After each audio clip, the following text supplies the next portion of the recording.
Terima kasih kita kepada Tuhan. Hari ini kita membaca firman Tuhan kembali dari Ayub 6 ayat 1 sampai 16. Demikian firman Tuhan.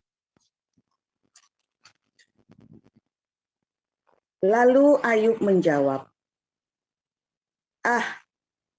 hendaklah kiranya kekesalan hatiku ditimbang dan kemalanganku ditaruh bersama-sama di atas neraca. Maka beratnya akan melebihi pasir di laut.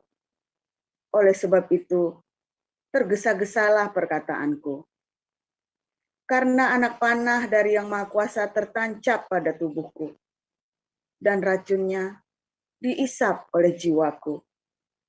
Kedahsyatan Allah seperti pasukan melawan aku. Meringkikkah keledai liar di tempat rumput muda, atau melenguhkah lembu dekat makanannya? Dapatkah makanan tawar dimakan tanpa garam? Atau apakah putih telur ada rasanya? Aku tidak sudi menjamahnya. Semuanya itu makanan yang memualkan bagiku. Kiranya terkabul permintaanku, dan Allah memberi apa yang kuharapkan. Kiranya Allah berkenan meremukkan aku. Kiranya Ia melepaskan tangannya dan menghabisi nyawaku. Itulah yang masih merupakan hiburan bagiku. Bahkan aku akan melompat-lompat kegirangan di waktu kepedihan yang tak kenal belas kasihan. Sebab aku tidak pernah menyangkal firman Yang Maha Kudus. Apakah kekuatanku sehingga aku sanggup bertahan? Dan apakah masa depanku sehingga aku harus bersabar? Apakah kekuatanku seperti kekuatan batu? Apakah tubuhku dari tembaga? Bukankah tidak ada lagi pertolongan bagiku dan keselamatan jauh daripadaku? Siapa menahan kasih sayang terhadap semuanya, melalaikan takut akan Yang Maha Kuasa. Saudara-saudaraku tidak dapat dipercaya seperti sungai, seperti dasar daripada sungai yang mengalir lenyap, yang keruh karena air beku, yang di dalamnya salju menjadi cair, yang surut pada musim kemarau, dan menjadi kering di tempatnya apabila kena panas. Demikian bacaan firman. Lanjut, Bu Cinta. Ya, baik. Pak Hernando, ayat 18. Berkeluk-keluk jalan arusnya, mengalir ke padang tandus, lalu lenyap. Kafilah dari Tema mengamat-ngamatinya. Dan rombongan dari Sheba mengharapkannya. Tetapi mereka kecewa karena keyakinan mereka. Mereka tertipu setibanya di sana. Demikianlah kamu sekarang bagiku. Ketika melihat yang dahsyat, takutlah kamu. Pernahkah aku berkata, berilah aku sesuatu, atau berilah aku uang suap dari hartamu, atau luputkan aku dari tangan musuh, atau tebuslah aku dari tangan orang lalim? Ajarilah aku, maka aku akan diam, dan tunjukkanlah kepadaku dalam hal apa aku tersesat. Alangkah kokohnya kata-kata yang jujur. Tetapi apakah maksud celaan dari pihakmu itu? Apakah kamu bermaksud mencela perkataan? Apakah perkataan orang yang putus asa dianggap angin? Bahkan atas anak yatim kamu membuang undi, dan sahabatmu kamu perlakukan sebagai barang dagangan. Tetapi sekarang berpalinglah kepadaku. Aku tidak akan berdusta di hadapanmu. Berbaliklah, janganlah terjadi kecurangan. Berbaliklah, aku pasti benar. Apakah ada kecurangan pada lidahku? Apakah langit-langitku tidak dapat membeda-bedakan bencana? Demikian firman Tuhan. Lanjut, Bu Sarma.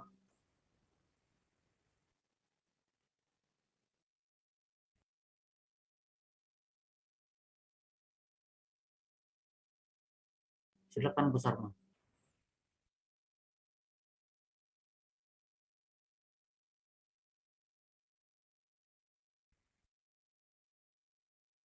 Sudah saya Baik, saya lanjutkan pembacaan firman Tuhan dari kitab Yudas ayat 1 sampai pasal 1 ayat 1 sampai 25. Dari Yudas,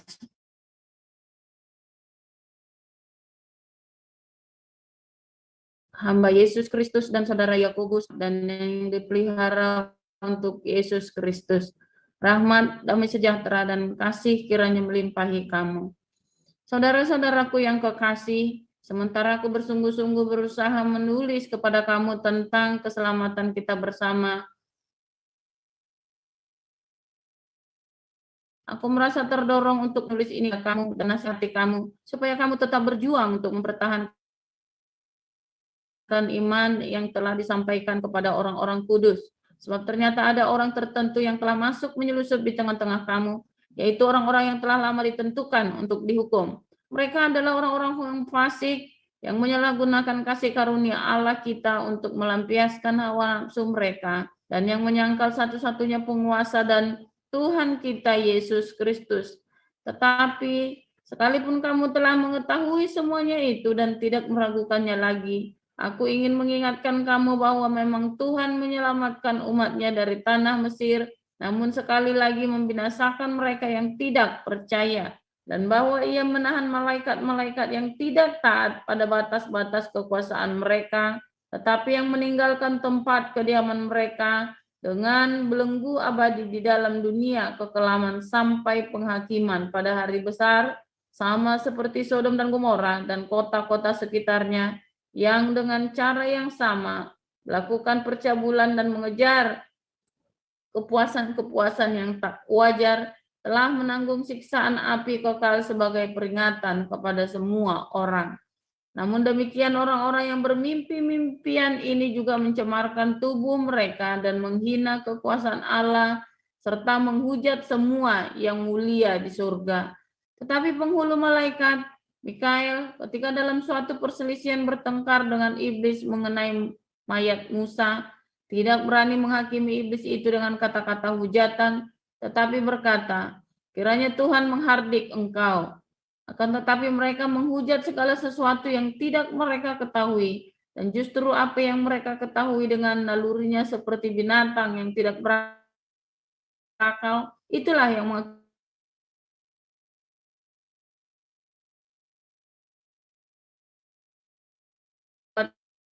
kebinasaan mereka. Celaka, menceburkan diri ke dalam kesesatan Bileam, dan mereka binasa karena kedurhakaan seperti Korah. Mereka inilah noda dalam perjamuan kasih-Mu, di mana mereka tidak malu-malu melahap dan hanya mementingkan dirinya sendiri. Mereka bagaikan awan yang tak berair, yang berlalu ditiup angin. Mereka bagaikan pohon-pohon yang dalam musim gugur tidak menghasilkan buah, pohon-pohon yang terbantun dengan akar-akarnya dan yang mati sama sekali. Mereka bagaikan ombak laut yang ganas, yang membuihkan keaiban mereka sendiri. Mereka bagaikan bintang-bintang yang baginya telah tersedia tempat di dunia kekelaman untuk selama-lamanya.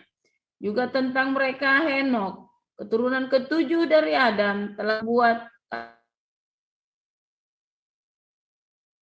katanya, sesungguhnya Tuhan hakim semua orang dan menjatuhkan hukuman atas orang-orang fasik karena semua perbuatan fasik yang mereka lakukan dan karena semua kata-kata nista yang diucapkan orang-orang berdosa yang fasik itu terhadap Tuhan. Mereka itu orang-orang yang menggerutu dan mengeluh tentang nasibnya, hidup menuruti hawa nafsunya, tetapi mulut mereka mengeluarkan perkataan-perkataan yang bukan-bukan dan mereka menjilat orang untuk mendapat keuntungan. Tapi kamu, saudara-saudaraku yang kekasih, ingatlah akan apa yang dahulu telah dikatakan kepada kamu oleh rasul-rasul Tuhan kita, Yesus Kristus, sebab mereka telah mengatakan kepada kamu, menjelang akhir zaman akan tampil pengejek-pengejek yang akan hidup menuruti hawa nafsu kefasikan mereka.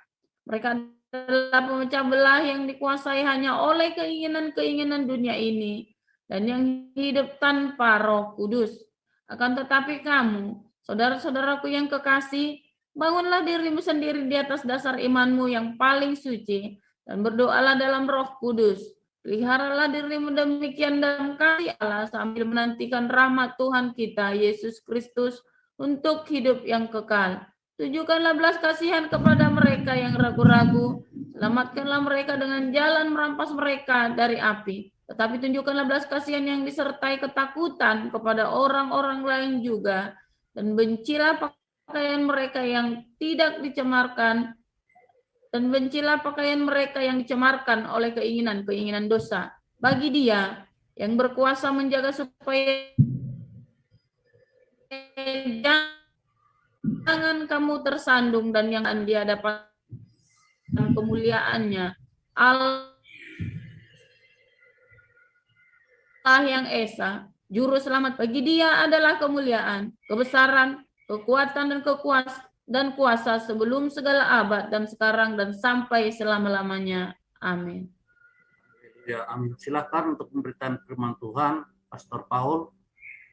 Ya, shalom, haleluya. Ayat 16 tadi, Mah.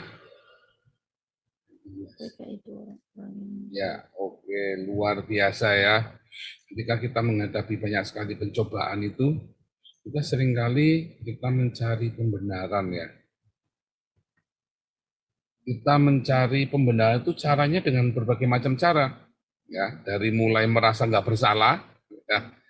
Saya nggak bersalah pokoknya. Itu mencari pembenaran ya. Tuhan, salahku apa Tuhan? Ya kan? Nah, makanya dulu pertama kali ya di beberapa kali ya saya sering bilang, mengapa orang butuh agama? Satu, supaya dia bisa menyalahkan orang kafir, orang yang tidak sepaham dengan dia, ya kan? Ini gara-gara mereka nih maka bangsa kita menjadi terkutuk, nah, misalnya begitu kan? Kedua, untuk menyalahkan ini ya, menyalahkan diri sendiri, ya Tuhan, tolong Tuhan, karena kami orang berdosa, gitu kan? Kami ini orang berdosa, itu bagus ya. Satu, menyalahkan orang yang tidak sepaham dengan dia, lalu menyalahkan dirinya karena dia penuh dengan banyak dosa, ya kan? Lalu yang ketiga, ya dia menyalahkan Tuhan. Tuhan kenapa jadi begini Tuhan? Nah, ini salah Tuhan ini. Nah, begitu ya, 3 alasan. Satu, menyalahkan orang yang tidak sepaham. Kedua, menyalahkan diri sendiri karena tidak sesuai dengan standar yang dia pikirkan, ya kan? Kemudian yang ketiga, dia menyalahkan Tuhan. Mengapa harus di sini? Gara-gara Tuhan ini. Makanya orang butuh Tuhan, butuh agama kan. Nah, tapi kalau orang yang memiliki Tuhan, dia yang dewasa di dalam mengenal Tuhannya, dia tidak akan mencari salah orang lain, salah dirinya dia, atau salahnya Tuhan. Karena segala sesuatu itu mendatangkan kebaikan. Ya, memang ada banyak hal, ya, kesalahan-kesalahan yang terjadi di pihak kita, sehingga kita harus menuai apa yang kita tabur. Nah, itu pun kita tidak usah menyalahkan diri sendiri. Apalagi kemudian ada orang mau nyalain kita. Kenapa? Ketika kita menyalahkan diri sendiri kan kita sedang mencari pembelaan sebetulnya kan. Supaya orang berkata, oh udahlah kan kesalahanmu masalah kecil. Yang itu masalahnya lebih besar. Anda menunggu ada yang ngomong begitu ke Anda. Ya, untuk seakan-akan Anda mendapat harapan, oh yang masalahnya lebih besar aja ditolong, apalagi saya masalahnya cuma sedikit.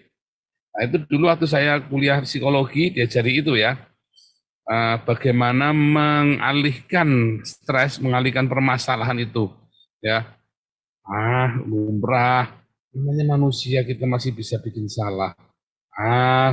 Ini mencari pemakluman, ya, mencari pemakluman, atau kita sama ya, orang kalau di dalam dunia psikologi kalau punya masalah dia menyalahkan orang lain, menyalahkan diri sendiri atau menyalahkan Tuhan, juga sama ya. Itu juga sama. Maka dari itu saudara, sebenarnya ini harusnya ini ya Dr. Wivina nanti saya masih temukan terus sama satu pimpinan, belum tahu nih kapan kita siap. Psikologi agama ya. Kenapa sih orang butuh agama? Ya itu tadi, karena dia ingin menyalahkan orang lain, menyalahkan dirinya sendiri, atau menyalahkan Tuhan atas semua yang terjadi yang tidak baik atas hidupnya. Ya, itu tiga-tiganya adalah bentuk pembenaran, ya, bentuk pembenaran. Menyalahkan orang lain supaya Anda menuntut orang lain untuk hidupnya benar. Ini gara-gara kamu hidupnya tidak kudus nih, maka keluarganya kita jadi tidak benar. Oh, ini gara-gara ini, bukan dia mencari, ya. Nah, dia kan ayat-ayatnya seperti yang di dalam Alkitab kan, waktu Musa perang sama Kanaan kan, ada yang menyimpan harta Kanaan. Wah, ini pasti ada yang nggak benar nih. Ya. Itu sering kali ya kalau Anda lihat di gereja-gereja karismatik, persekutuan doa karismatik, kalau pujiannya nggak ngangkat, pujian nggak ngangkat itu apa ya? Wah, definisinya nggak ada yang geblak-geblak itu, nggak ada yang kesurupan. Itu namanya pujian nggak ngangkat. Oh, ini pasti ada yang tidak kudus nih hidupnya nih. Ini seperti pengkhianatan akan, gitu ya. Atau saudara introspeksi, aduh Tuhan, apa salahku ya Tuhan? Mungkin tadi malam aku marah-marah sama istriku. Mungkin aku tadi malam kelupaan nonton bokep, apa segala macam. Oh, aku tidak menguduskan mataku ya Tuhan. Aku kelupaan makan babi, misalnya ya. Itu menyalahkan diri sendiri. Nah, itu contohnya seperti itu. Lalu menyalahkan Tuhan itu contohnya seperti apa? Ini, ya. Tuhan, ya itu kayak Ayub nih. Aku sudah begini. Kalau begini kan wajar. Kayak saya dulu kan. Tuhan, salahku apa Tuhan? Ya, dari kecil saya hidupnya susah. Saya tetap mencintai Tuhan. Sekalipun saya bisa dendam, sekalipun saya bisa menjadi penjahat, saya memutuskan untuk tidak menjadi penjahat. Ketika saya dikhianati, saya memutuskan untuk bisa mengampuni. Ketika saya difitnah, saya memutuskan untuk tetap setia kepada Tuhan. Ketika saya dikeroyok oleh hamba-hamba Tuhan, akhirnya saya tetap pamer kebaikan. Pamer kebaikan ya saudara sama Tuhan. Wah, itu hobi itu kalau kita pamer ke Tuhan. Tuhan, apa salahku Tuhan? Nah, itu contoh begitu ya. Saya sudah ini, kok masih begini Tuhan? Wah, itu lagu lama itu. Itu tanda anak-anak rohani ya, tanda kita belum dewasa. Tanda kita tidak punya rema dalam hidup kita, atau tidak hidup oleh rema. Jadi ketiga hal ini menunjukkan bahwa Anda sebenarnya nggak pernah mendengar suara Tuhan. Anda sebenarnya tidak mengenal Tuhan. Karena ketika Anda mengenal Tuhan, di dalam semua permasalahanmu, kamu tidak akan salahkan orang lain, kamu tidak akan salahkan dirimu sendiri, kamu tidak akan salahkan Tuhan, kamu tidak akan salahkan iblis, apalagi tengeng-tengeng, enggak. Ini harusnya bagaimana dong? Life must go on. Kita introspeksi, ya. Salahnya di mana dan apa, bukan siapa. Ya. Salahnya itu bukan siapa, tapi di mana dan apa. Di mana kamu jatuh? Di depan WC, Pak. Nah, ya bangun di situ, jangan jatuhnya di depan WC, jatuhnya di depan WC, bangunnya di rumah sakit. Wah, itu bahaya itu, ya. Jatuhnya di depan WC, bangunnya di kamar, berarti kamu pingsan, ada yang gotong gitu. Jatuhnya di mana? Di situ kamu bangun. Kalau kamu nggak bisa bangun di tempat lain, berarti ada yang salah itu. Ya, makanya banyak orang-orang yang tidak bisa berdamai dengan masa lalunya ketika dia terpuruk dengan sebuah trauma di masa lalu. Maka ada bagian dari jiwanya terperangkap di sana, nggak bisa keluar. Ya, misalnya dia dalam masa anak-anaknya dia, umur 11 tahun dia diperkosa. Maka seumur 11 tahun itu, jiwa itu, bagian itu akan terperangkap di sana, karena dia belum bisa berdamai.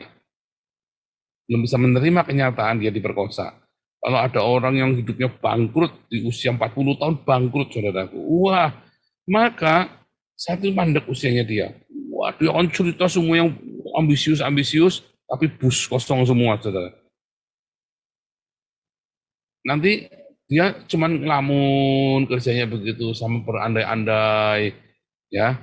Sama nanti kadang-kadang sumpah serapah keluar. Dan kemudian dia menyalahkan nasib. Dia menyalahkan hidupnya, menggerutu. Wah, itu mah banyak. Itu banyak ceritanya begitu, saudara. Ya, banyak ceritanya begitu.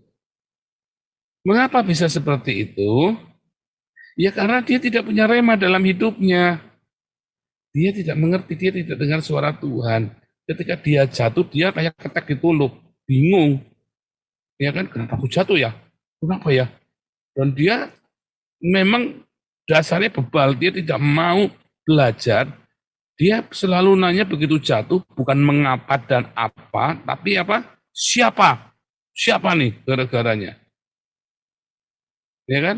Nah, orang-orang yang di sekitarnya juga sama. Wah, kamu nih, wah semuanya nuding. Nah, karena kamu dituding, kamu juga panik, kamu juga siapa nih yang membuat aku jatuh nih? Padahal kamu jatuh yang rugi siapa? Dirimu sendiri. Apakah orang lain rugi gara-gara kamu jatuh? Ya kalau kamu utang sama dia, nggak bisa bayar. Tetapi ketika kita jatuh, yang paling rugi adalah diri kita sendiri. Lalu orang malah nuding kita, lah kamu itu nggak rugi saya jatuh, kok kamu malah nuding saya. Nah karena kita panik, maka kita juga menuding orang lain. Apalagi kalau dari kecil dibiasain untuk menyalakan nyamuk, menyalakan cicak, menyalakan bangku, ya kan? Kalau jatuh mana-mana nih, mana di bangkunya ya, pak, di pak, ya. Bangkunya dipukul kalau anak-anak jatuh itu, wah itu hati-hati tuh. Akhirnya Anda tidak pernah dewasa. Saya ingat sekali dalam masalah besar dalam keluarga kami dulu kejadian ya, dulu dengan keluarga besar. Semua orang saling menyalahkan. Saya sudah bilang cari solusinya, tapi nggak ada yang dengar. Semua saling siapa salah, siapa yang tanggung jawab. Ya nggak akan selesai. Akhirnya buyar. Akhirnya sekeluarga bubar semua, saudara. Karena cari siapa salah, bukan mencari, oke sekarang sudah ada masalah, bagaimana kita menyelesaikannya. Nah kalau saya jatuh berkali-kali, ya saya selalu langsung bangun.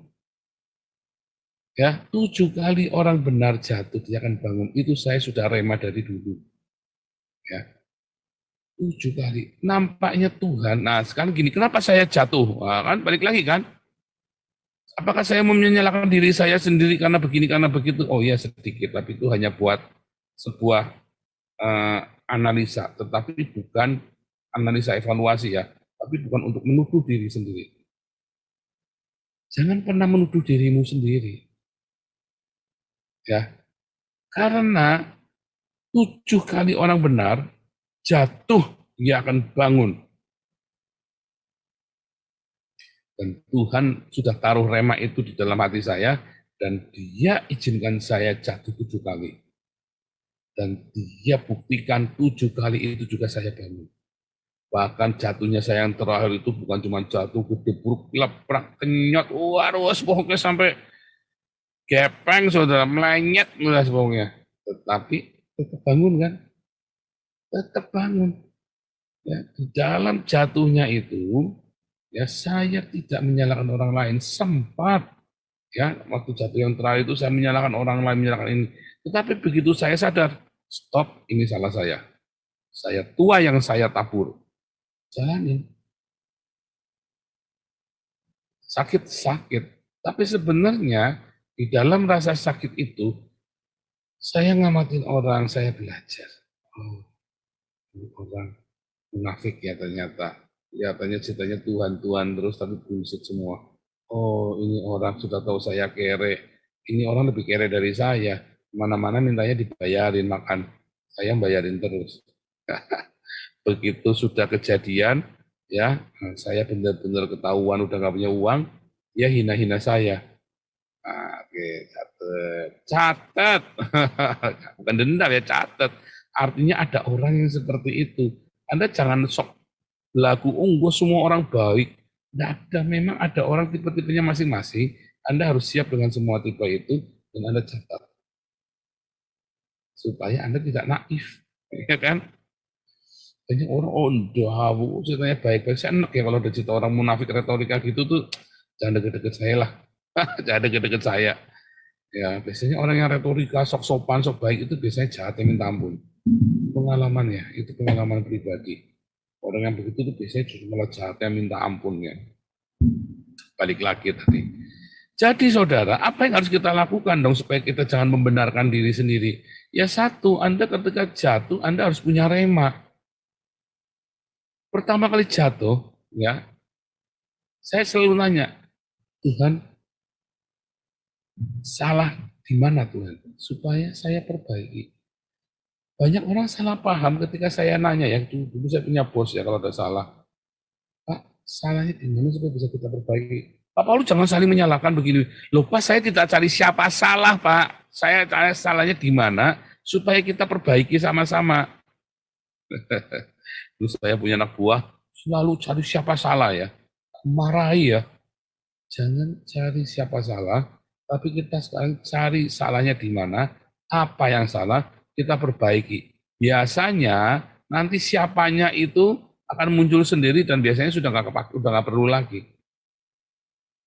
Karena kita sudah punya solusi, kita nggak perlu cari kambing hitam kan? Kan masalahnya orang nggak suka begitu, orang lebih suka cari pembenaran. Yang penting bukan saya yang salah, yang penting bukan saya yang salah. Wah, lu kondase, ya kan? Ada orang-orang yang penting bukan saya yang salah. Jangan, orang-orang begini tidak akan pernah dewasa, orang-orang begini akan menjadi pengkhianat-pengkhianat.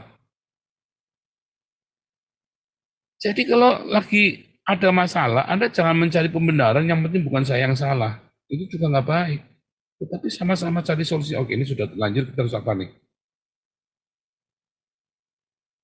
Dibiasakan ya, jangan kayak kemarin ya, anak kecil dari Cina itu si Tong-Tong itu ya. Kalau jatuh naik sepeda, gubrak. Dia akan diem aja begitu sampai ada yang nolongin. Terus nanti dia tunjuk sana sini, dia tunjuk batu, dia tunjuk sepeda, dia tunjuk pedalnya, dia tunjuk apanya, pokoknya selalu ada yang salah. Entah pedalnya yang muter, entah rodanya yang kotak, entah batunya yang apa, pokoknya nanti dia putar, dia keliling begitu, kehabisan ide, pokoknya dia cari itu yang salah. Karena mamahnya nggak jadi begitu ya. Saya lihat nggak sehat ini, saya bilang sama Cece, nggak boleh, jangan biasakan salah ya dia salah ya sudah. Ini susah ya ngomongnya juga dia susah, bahasa Inggrisnya nggak bisa, bahasa Belanda juga nggak kelepotan, bahasa Mandarin saya juga nggak bisa, bingung ya. Saya ngajari dia bagaimana akhirnya, nggak diajari dia ada dalam komunitas-komunitas kita. Jadi saya bilang nggak ada yang salah, ya semua baik. Warum, dia begitu kan, semua bisanya warum doang dia. Mengapa? Lalu mengapa saudara? Ya pokoknya jangan tanya siapa, ya jalani saja, ya. Itu yang penting sudah ya udah jatuh bangun. Wah kalau sama saya begitu dia jatuh gitu, langsung tak tarik, ya kan? Baiklah, bangun gitu. Selalu tak suruh bangun, jalan lagi. Jalan ya kalau jatuh begitu, jangan meratapi siapa. Itu yang paling buruk ya, sifat paling buruk dari hidup kita itu. Meratapi ini gara-gara orang ini saya begini. Ya kan? Coba lihat ya di YouTube itu. Ini gara-gara Pausang ini, makanya Aceh begini. Ini gara-gara Pausang, gara-gara begini. Ini gara-gara Jokowi, ini begini, gara-gara begini. Kalau saya itu jelas, ini gara-gara orang Islam Indonesia begitu. Itu bukan cari siapa salah. Ya, karena mau diapain Anda tidak akan bisa. Kalau Indonesia tidak lepas dari Islam. Mau diapain nggak akan maju. Kalau itu sudah jelas itu. Tapi di dalam hal masalah kehidupan sehari-hari, ini gara-gara suamiku brengsek, ini gara-gara istriku nggak tanggung jawab, ini gara-gara mertuaku, ini gara-gara ini. Anda nggak akan pernah maju. Anda mungkin bisa berhasil dalam suatu segmen, tetapi Anda tidak akan bisa bahagia dalam hidupmu. Anda tidak akan pernah dapat pelajaran berharga dari kejatuhan. Karena Anda cari siapa salah. Dan Anda berkata, aku tidak salah, yang salah itu. Yang salah ono, yang salah ini. Aku tidak salah. Ya kan? Nah itu jangan pernah Anda lakukan, karena kita pasti ada salah. Nggak usah dibahas, entah salahnya di mana, kita belum tahu hari itu. Makanya kita jatuh, kalau sudah tahu mah nggak bakal jatuh. Justru karena kita nggak tahu salahnya di mana, makanya kita jatuh. Kalau kita tidak tahu salahnya di mana, kalau sudah tahu bakal salah, ya kita kemungkinannya kecil untuk jatuh. Tapi kalau kita nggak tahu, ya.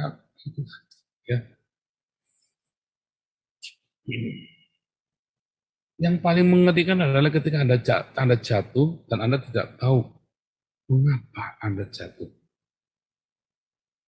Karena Anda sibuk mencari siapa yang membuat Anda jatuh. Dan Anda bisa salahkan siapa lagi. Sehingga Anda terpuruk itu. Nah, makanya saya bilangnya, belajarlah dariku seperti aku belajar dari Kristus. Setiap kali kita jatuh, tatap masa depan, bangun, bilang, Tuhan bangkitkan aku. Tuhan bangkitkan aku. Nah, nanti baru Anda introspeksi. Yang penting waktu jatuh ini langsung bangun. Jatuh merenung, ngumpet. Jangan. Ya, pada pagi hari ini ya, berbahagialah orang-orang yang tidak menuruti hawa nafsunya, yang mulutnya ya selalu perkataannya positif, ya. Dan dia nggak perlu cari muka orang lain, nggak perlu jilat orang lain. Kayak apa ya? Anda ada orang-orang yang seneng gubernur ini. Wow, kapan kita mau bahas ya? Kita pendeta yang menjilat Anies Baswedan itu. Kapan kita bahas.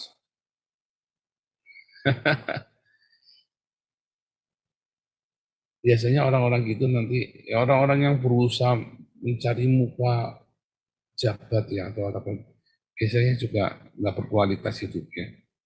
Dia boleh kaya, dia boleh punya ini punya itu, tetapi hidupnya nggak berkualitas. Tidak ada yang dibanggakan dalam hidupnya kecuali apa? Menjadi penjilat kan, cari muka, kumpul sama musuh yang laporin rahasia dapurnya kita kepada musuh. Itu biasa itu. Karena dia nggak biasa, dia bukan mental pemenang. Ya, dia meratapi nasibnya, dia menyalahkan orang lain, kenapa dia sampai terlempar dari Damaris, kenapa dia tidak bisa di dalam damar kasih, kenapa dia tidak bisa ke dalam galarua, ngoceh-ngoceh nggak karu-karuan. Jangan merujuk kepada orang tertentu, enggak ya, saya nggak lagi nyari siapa-siapa. Tapi itu contoh kepada Anda. Banyak orang seperti itu, dia di dalam tidak bisa memberikan kontribusi, di luar dia cuma ngoceh-ngoceh. Karena itu tadi ya, mentalnya pecundang, mencari pembenaran, pokoknya saya benar orang lain salah. Dia nggak nyadar ya, banyak orang nggak nyadar, ya kalau kamu benar dan orang lain salah, pasti orang lain nggak ada yang ikut yang benar ini. Ya kan? Masa semua orang goblok semua, kecuali dia yang pintar. Ya kan? Nah, Anda nyadar nggak? Enggak, itu namanya orang kukwai. Ya orang keras kepala, orang ini ya. Kukwai itu apa? Dablek. Salah tapi nggak nyadar dia salah. Dan dia malah lemparkan kesalahan itu ke orang lain. Ya kan? Itu mak-mak itu kalau ditilang itu kan malah galakan dia kan daripada polisinya. Dia nggak mau, seakan-akan polisinya salah. Karena bis, udah jelas-jelas dia nggak pakai helm naik motor. Mau ditilang malah galakan dia daripada polisinya, kalau polisi kaplokin sekalian. Nah itu yang terjadi. Dan Anda kan sekarang diajarinya begitu kan? Ya, urusan anak saya salah benar, yang penting saya bela dulu. Saya pernah mengucap, kalau keluarga harus kita bela dulu. Tapi bukan salah benar kita bela ya. Bukan bentuk orang lain, bukan. Namanya anak, kalau salah kita nanggung. Supaya anak itu jangan menanggung kesalahan itu, masih begitu. Maka dari itu saudara, mari miliki rema dalam hidupmu. Destiny itu berasal dari rema kan, kalian sudah belajar kan. Miliki rema dalam hidupmu sehingga kamu punya destiny, aku harus apa Tuhan. Nah nanti ketika Anda jatuh, di dalam destiny itu Anda jatuh, Anda bilang Tuhan jalan apa berhenti. Gitu ya, tanya. Nanti rema itu kan kasih tahu Anda. Entah kamu menganan, mengiri. Begitu rema itu menghampiri hidup saya. Penuh dengan rema. Saya singkat, Tuhan, harus apa tahun ini? Diem puasa, jangan kerja sekuler lagi. Stop. Stop, saudara. Lah tahunnya setahun itu menjadi pertolongan yang luar biasa dalam hidup saya. Ya. Kemudian itu biasanya jatuh lagi kan. Stop. Fitnah lagi. Waduh, korat karit langsung kan. Wah, orang baru dipulihkan. Langsung difitnah, korat karit, emosi saya kejang-kejang jeritan. Karena saya tidak mau mencari kebenaran dari semua proses dalam kehidupan. Anda juga kan ngaku aja. Padahal kalau kita mencari kebenaran dalam setiap proses kehidupan kita, enak. Di dalam jatuhmu, di dalam penderitaanmu, dalam pencobaanmu, smooth jalan. Ya, coba deh resep ya, resep dari N26 buat Anda yang diambil dari Alkitab. Jangan menggerutu, jangan nyalain orang lain, jangan cari siapa salah, ya, jangan saling menyalahkan, jangan saling mengeluh, ya, jangan bersungut-sungut. Tetapi apa yang harus kita lakukan? Selalu begitu ya. Malah di sini apa yang harus kita lakukan? Mau berdiam diri, mau jalan, caranya bagaimana, harus bagaimana. Simpel kan? Simpel banget. Masalahnya kan seringkali lupa kan. Seringkali lupa, simpel, tapi seringkali lupa. Maka dari itu Jehovah Shammah, Dia Maha Hadir dalam hidup kita, yang selalu akan mengingatkan kita sesedikit mungkin kita lupa. Oke, jadi begitu ya tentang jangan mencari pembenaran. Berbahagialah orang yang jatuh, lalu jatuh 7 kali, namun dia tidak cari siapa salah dan dia tidak meratapi nasibnya. Dia tetap jalan dan dia akhirnya akan jadi pemenangnya. Amin.